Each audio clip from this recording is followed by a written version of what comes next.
July 1, 2026. That's the date. Write it down. Because if nothing happens before that date, 88% of everything Canada sells to the United States, gone. Not reduced, not taxed a little more.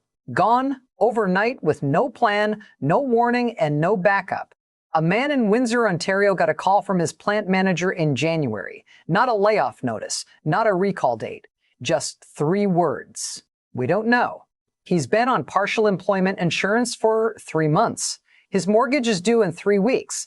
His plant manager told him it all depends on what happens this summer with something called CUSMA. He doesn't know what CUSMA is. He just knows his next payment is in 3 weeks. And here's the part that nobody, not CBC, not CTV, not Global News, is explaining to him, or to you. In July 2020, Donald Trump signed a deal. He called it the greatest trade agreement ever negotiated. For once, he wasn't entirely wrong. CUSMA, the Canada-US-Mexico agreement, replaced NAFTA and created the largest free trade zone on the surface of this planet. For 6 straight years, almost everything Canada sold to the United States crossed the border with 0 tariff. No duty. No questions. Just go. Lumber, steel, auto parts, aluminum, canola, softwood, agricultural goods. 88% of all Canadian exports. Duty-free. Before 2025, most Canadian businesses didn't even bother filing the paperwork to claim CUSMA protection. They didn't need to. Trade was so open, the agreement was basically invisible. You didn't think about it. Like oxygen. It was just there. Now zoom out for a second. Because this deal wasn't just good for Canada. Canada was the top export destination for 32 American states in 2024. Not the second biggest. Not in the top 3. Number 1. For 32 states, Canada and Mexico together buy 5 times more American products than any other country in the world. 5 times more than China. 5 times more than the entire European Union. When Americans in Ohio, Michigan, and Pennsylvania talk about protecting their jobs from foreign competition, Canada is not their competitor. Canada is their customer, their biggest customer. For Canadian workers, none of this was abstract. This was your plant in Oshawa, your shift starting at 6 a.m. in Sault Ste. Marie, your paycheck hitting your account on Friday so you could pay your rent on the 1st. The deal was invisible because it was working, and then something changed. Something that was built into the deal from the very first day it was signed. Something that nobody explained to you when Trump was taking his victory lap in 2020. To understand what's happening right now, you need to understand one thing about how CUSMA was built. NAFTA, the old deal, ran from 1994. It had no expiry date, no mandatory review, no deadline. It just kept running year after year, automatically unless someone decided to blow it up. Trump didn't like that. He wanted leverage, permanent leverage, not just at signing, forever. So when his team designed CUSMA, they built something in. A clause. Article 34(7), a mandatory joint review that must happen by July 1st, 2002, 6 years after signing. All 3 governments sit down. All 3 must agree to extend. If even one refuses, or if they simply don't show up, the deal doesn't die immediately.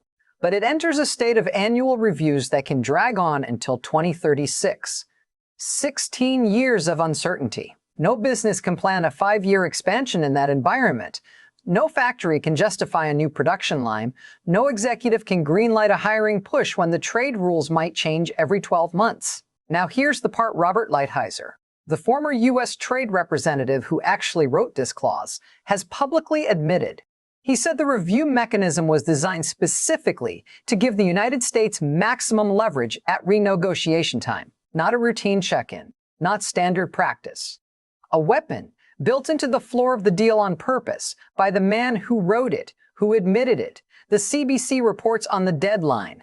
Nobody explains that the deadline was a trapdoor that was always meant to be used exactly like this. 8 days ago, April 6, 2026, America's top trade official sat down and told reporters that CUSMA talks will likely not be resolved by the July 1 deadline. 8 days ago, 11 weeks before the deadline. Not a leak, not speculation. The official U.S. position, they're not showing up, and while the review clock runs down, Trump hasn't been waiting. He's been using a separate legal mechanism, Section 232 national security tariffs, to bypass CUSMA entirely in specific sectors: Canadian steel, aluminum, automobiles, lumber, copper. CUSMA copper tin any steel tariffs, they operate on completely different legal ground. So right now, even while the agreement technically protects 88% of Canadian exports, some of Canada's most important industries are already outside its protection, already paying tariffs, already bleeding. The deal is still alive, but it's being hollowed out sector by sector while everyone watches the July 1 clock. And if you don't have a CSIS certificate of origin proving your goods qualify under the agreement, you pay a 35% tariff entering the United States. 35%. On energy, it's 10%. These aren't theoretical numbers. Canadian businesses have been scrambling since 2025 to prove compliance they never had to prove before. The agreement is still there, but it's becoming harder to use every single month. That should tell you everything about where this is going. Here's the part that gets buried under the policy language and the trade jargon. The damage isn't coming. It's already here, right now, today. Canadian manufacturing has shed 52,000 jobs in the last 12 months, not since the deadline passed. While CUSMA is still technically alive and protecting 88% of exports, motor vehicle and part sales collapsed more than 25%. Auto plants in Ontario extended their shutdowns. Some haven't reopened. Think about that number. 52,000 jobs gone while the deal is still running. Because businesses aren't waiting to see what happens July 1. They're already acting like it's over. You don't wait to find out if the building is on fire. You see smoke and you start moving. Meet that Windsor auto worker.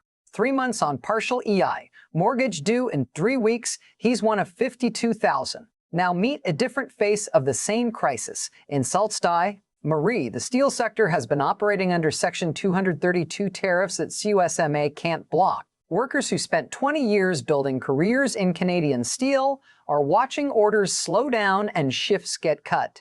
Not because their product got worse, but because a tariff made it more expensive before it even crosses the border. In British Columbia, softwood lumber producers, already fighting a separate long-running dispute with the US, are now navigating both a softwood tariff and CUSMA uncertainty at the same time. Two fires burning simultaneously. And here's where this reaches you, even if you've never been near a factory floor. Don Desjardins, chief economist at Deloitte Canada, said it plainly in January 2026, CUSMA uncertainty is making Canadian companies refuse to invest. Not just in manufacturing, across the economy. That means fewer jobs created, slower wage growth, thinner productivity gains. If you're renewing your mortgage this year, the economic conditions that set your rate, wages, growth, business investment are all being suppressed right now by this uncertainty.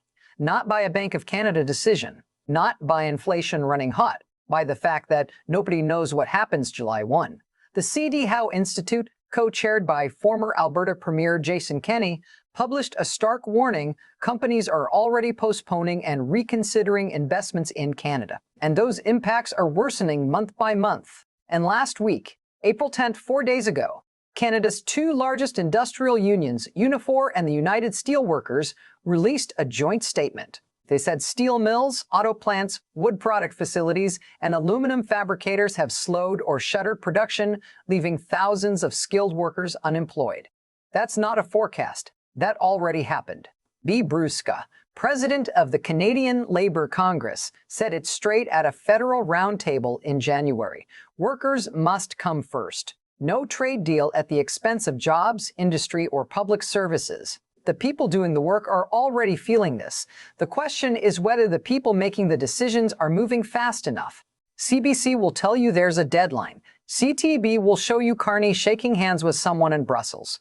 Global News will run a segment about what CUSMA means for dairy farmers. Nobody is telling you this. Economists at the Canadian Centre for Policy Alternatives have named the scenario they're most worried about. They gave it a name: Zombie CUSMA. Not dead, not alive, undead. CUSMA technically survives, but enters permanent annual review. No certainty, no closure. Just endless renegotiation year after year until 2036. In this scenario, there's no headline that says Canada's economy collapsed today. No single dramatic moment. No crisis you can point to on a calendar.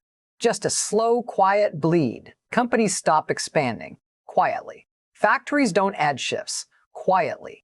Young workers in manufacturing towns look at the uncertainty and choose a different path. Quietly. Investment doesn't vanish overnight. It just gradually finds somewhere else to go. Somewhere with clearer rules. Somewhere that isn't renegotiating its most important trade relationship every 12 months. Canada hollows out, not with a bang. With a series of canceled projects and delayed decisions that never make the news because none of them are dramatic enough on their own. That's the scenario economists fear most. Not the collapse, the slow fade. And here's what makes it especially dangerous. There's no moment of alarm, no crisis headlines that force action. Just a country that quietly becomes less competitive, less investable, less productive, one delayed factory and one canceled expansion at a time. Here's the thing about this negotiation that gets almost no airtime. Canada is not powerless. Canada was the top export market for 32 U.S. states in 2024. If CUSMA collapses, American exporters lose their biggest customer. American farmers lose their most reliable market. American manufacturers lose supply chain partners they've been working with for 30 years. Scotiabank's economist said it directly in March 2026. A failure to ratify CUSMA would negatively impact the U.S. economy too. This is Canada's card. The reason Trump can't simply walk away without consequences landing on his side of the border as well. The question is whether Ottawa is playing that card loudly enough. Whether Carney's team is making the case to the 32 American governors who need Canada more than they need a trade war. Whether the pressure is building in the right places. Because the leverage exists. The math exists. Canada and Mexico buy 5 times more American goods than any other country on earth. That is a fact. That is the negotiating table. Whether anyone uses it before July 1 is the only question that matters right now. Here's exactly what to watch over the next 11 weeks. Scenario A. Deal by July 1. The Bank of Canada's own forecast assumes this is the base case. CUSMA gets extended with limited changes. Canada probably concedes something minor. Dairy market access, digital trade rules, something that sounds painful in a press release but doesn't fundamentally alter the deal. CUSMA runs until 2042. Deloitte forecasts $1, 2% GDP growth in 2026 under this outcome. The 52,000 manufacturing jobs don't come back overnight. But the bleeding stops. Investment uncertainty starts to lift. Businesses start making decisions again. Scenario B. No deal. Annual review purgatory. U.S. officials already signaled this is the likely outcome. CUSMA enters zombie mode.